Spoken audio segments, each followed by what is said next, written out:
Bible గ్రంథంలో నయమానును మనం చూసినట్లయితే, ఈ నయమాను సిరియా దేశపు సైన్యాధిపతి.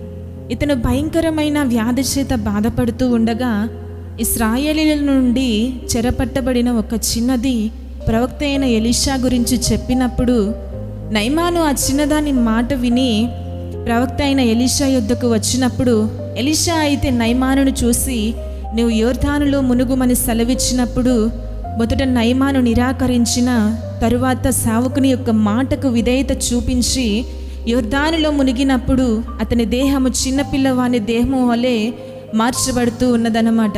ఈ దినాల్లో నీవు కూడా భయంకరమైన వ్యాధితో బాధపడుతున్నావా? కృంగిపోయిన స్థితిలో నీవున్నావా? అయితే ఈ దినము దేవుడు నీతో అంటున్నాడు, నయమాను ఏ విధముగా అయితే విధేయత చూపించి అతని జీవితంలో కార్యాన్ని చూశాడో, అదే విధముగా నీవు కూడా విధేయత కలిగి నా వైపు చూసినట్లా నీ జీవితంలో కూడా అనేక గొప్ప కార్యాలు జరుగుతాయని దేవుడు నీతో నిశ్చయముగా సెలవిచ్చుచూ ఉన్నాడు.